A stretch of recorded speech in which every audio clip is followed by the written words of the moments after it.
professor Felipe Neri. Fazer sexo com camisinha no casamento. Se um dos cônjuges não concorda, o que fazer?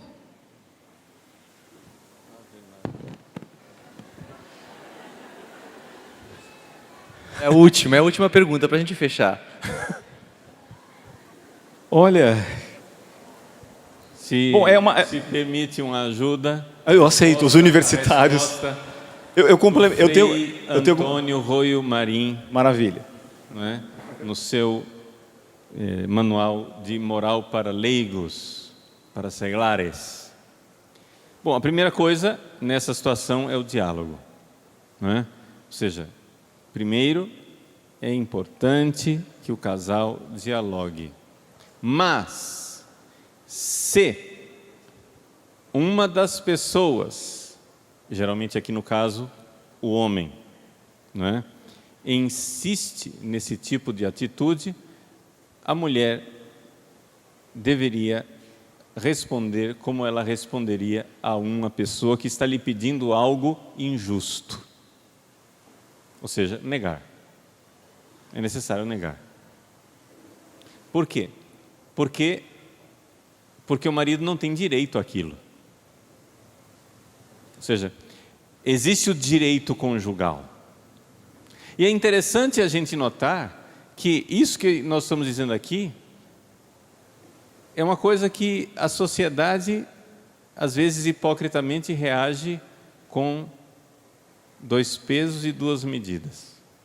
Quando nós católicos falamos do débito conjugal, ou seja, do fato de que o esposo e a esposa têm uma dívida um para com o outro e que não devem negar a relação sexual, aí o pessoal mais avançado, as feministas, pulam dessa altura e dizem: estupro conjugal.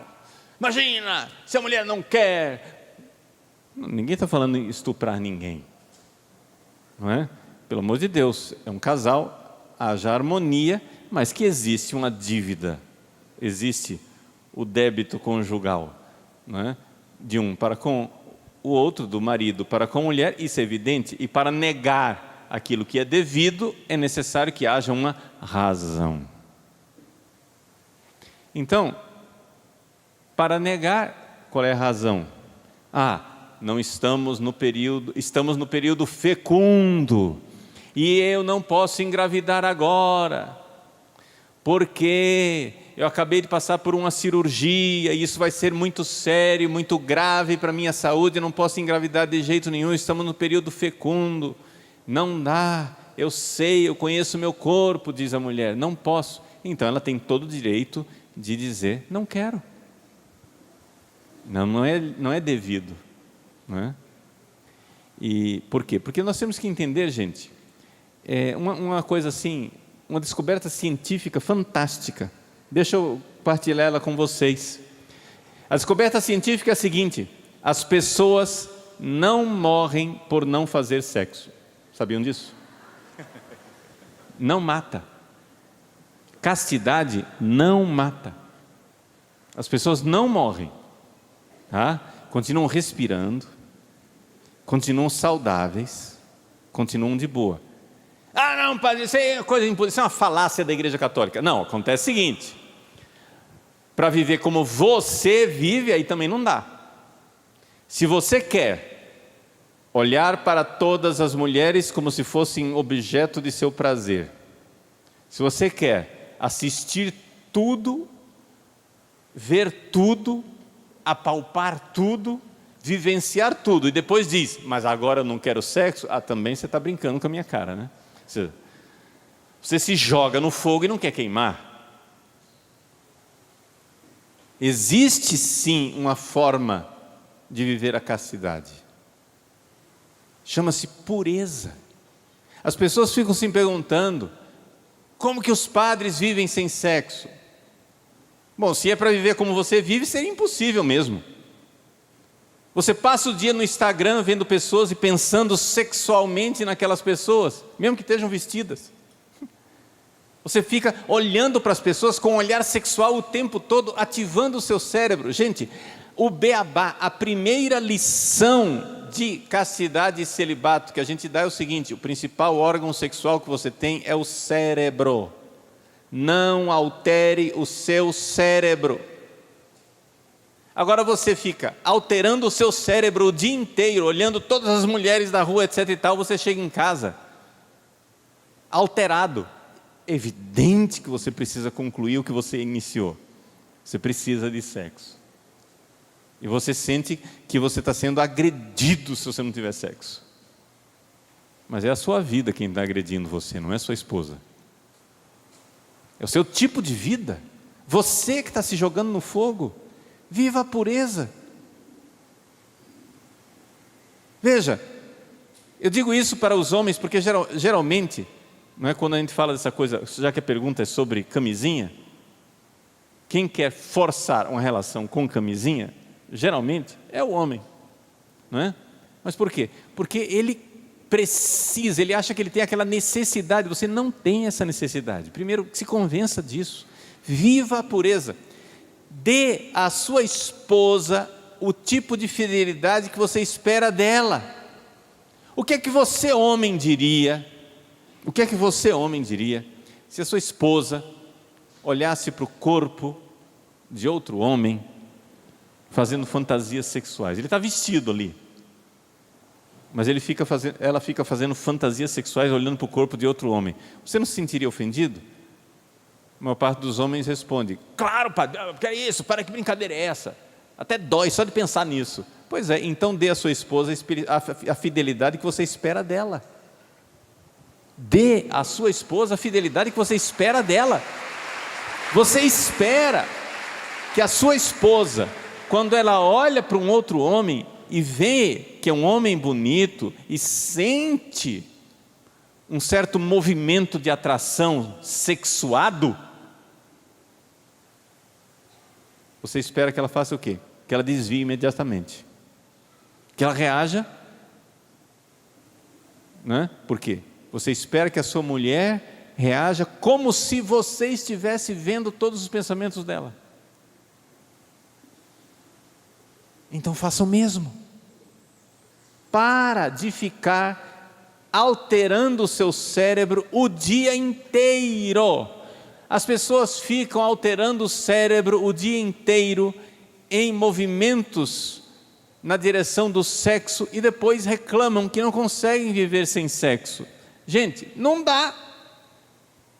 Assim não funciona. Aí de fato a castidade, a pureza, o celibato é impossível. Então o ritmo da moral sexual normal chama-se pureza. Esse é o estado no qual todos nós deveríamos passar o dia inteiro. Não é porque você está casado, não é porque você está casada que você tem licença de ficar pensando em sexo o dia inteiro. Você está se envenenando. Ah, mas eu estou pensando com a minha esposa. Pois é, para com isso, seu louco. Por quê? Porque você está criando um movimento cerebral que você não necessariamente vai ter oportunidade de satisfazer. Você está se jogando no fogo.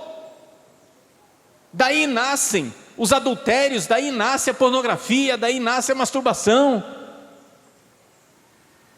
Daí nascem as violências domésticas. Daí nascem, sim, os estupros conjugais, entre aspas, quando não há diálogo e um fica forçando o outro para uma relação que, no fundo, não precisava ter sido provocada. Obrigado, Padre Paulo. Estamos no último minuto, mas deixa o professor Felipe, quer fazer algum acréscimo? Olha, eu acredito que falta pensar numa coisa aqui.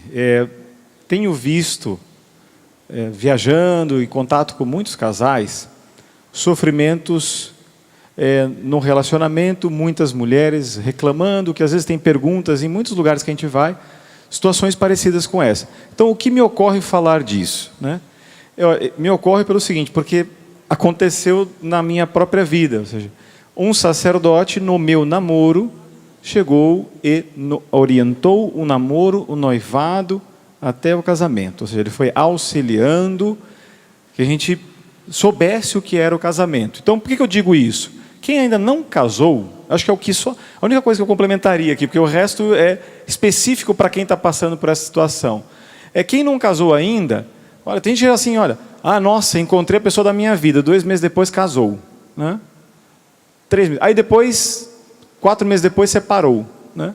Então, olha, precisa de um tempo de preparação. E esse tempo de preparação, eu me recordo, olha, o sacerdote me dava vários livros para a gente poder ler sobre a beleza, a grandiosidade do que era o matrimônio, para que depois você não reclame no matrimônio de situações como essas e outras mais. Porque você está se preparando, você está olhando, conhecendo profundamente as realidades.